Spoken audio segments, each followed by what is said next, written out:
আসসালামু আলাইকুম সবাইকে। আজ ১০ই আগস্ট। এসএসসি এর সমমান ফলাফল প্রকাশ ইতিমধ্যে হয়ে গেছে। তো মানুষের জীবনে পাস এবং ফেল থাকেই। তো এই ফলাফল অনেকের জন্য কাঙ্ক্ষিত, অনেকের জন্য অনাকাঙ্ক্ষিত। পাস ফেল জীবনের একটি অংশ। আমরা কর্ম থেকে পালাতে পারি, কিন্তু আমাদের যে কর্মফল সেই ফল থেকে আমরা কখনো পালাতে পারি না। তো আজকে যারা পরিশ্রম করছে, বিগত সময়ে যারা পরিশ্রম করছে, ত্যাগ প্রতীক্ষা করেছে, তারা আজ সফল হয়েছে। এবং যারা নিজেদেরকে পরিশ্রমে ফাঁকি দিয়েছে, তারা তাদের যে ফল, সে ফল হাতে পেয়েছে। তো একটা জিনিস মনে রাখতে হবে, যারা পরীক্ষা পাস করেছে তাদেরকে অভিনন্দন, এবং যারা ব্যর্থ হয়েছে, ফেল করেছে, তাদের জন্য সমবেদনা। তাদেরকে বলব যে তোমরা আবারও চেষ্টা করো। একবার না পাইলে দেখো শতবার।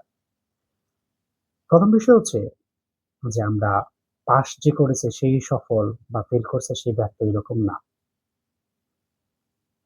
Failure is the pillar of success. Fail হচ্ছে যে পরবর্তী স্টেপে যাওয়ার আবার প্রথম থেকে শুরু। এবার ফেল করছো, সমস্যা নাই, সামনে পাস করবে। আমি অভিভাবকদের বলতে চাই যে আপনারা আপনাদের সন্তানদেরকে সময় দিন। যারা ফেল করছে তাদেরকে সান্ত্বনা দিন, এবং তাদেরকে একটু চোখে চোখে রাখেন, একটু উৎসাহ দিন। আর যারা ফেল করছো তারা আবার চেষ্টা করে ভালোভাবে পড়াশোনা করো, যাতে করে পরবর্তীতে পাস করতে পারো। আর যদি পূর্ববর্তী সময়ের মতো একই রকম ভাবে করো, তাহলে ইনশাল্লাহ আবার ফেল করবা। তো ফেল যদি করতে না চাও, তাহলে আবার ভালো করে পড়াশোনা করো।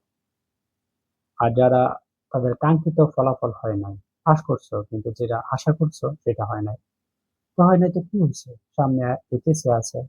তো এখনকার যে ভুলগুলো শুধরে সামনে এইচএসসি এর জন্য চেষ্টা করো, যাতে ওই এসএসসি এইচএসসি পরীক্ষাটা ভালো হয়। আর যারা ফেল করছো তাদেরকে আর কি বলবো, ফেল করছো আবার শুরু করো, ভালো করে পড়াশোনা শুরু করো, যাতে পরবর্তীতে ভালো করতে পারো। একটা জিনিস মনে রাখবে, যে যারা জিপিএ 5 এসএসসি এইচএসসি জিপিএ 5 পেয়েছে, জিপিএ 5 পেয়েছে, অনার্স মাস্টার্সে ফার্স্ট ক্লাস পেয়েও বাংলাদেশে অনেক হাজারো বেকার বসে আছে। তো ফেল করা মানে জীবনে সবকিছু শেষ হয়ে যাওয়া না। নতুন উদ্যমে শুরু করো, দেখবা জীবনে ভালো কিছু করতে পারবে। আবারও সবার জন্য শুভকামনা। তবে অতি উৎসাহী কিছু অভিভাবক আছে যারা তাদের যে রেজাল্ট আসছে সেই রেজাল্টে সন্তুষ্ট নয়। আপনার সন্তান বেঁচে আছে, এটাতে সন্তুষ্ট থাকুন। ভালো থাকবেন, সুস্থ থাকবেন। আসসালামু আলাইকুম। 21শে এপ্রিল থেকে পরীক্ষা চলে 20 মে পর্যন্ত। এবছর পরীক্ষার্থী ছিল 18,57,000-এরও বেশি।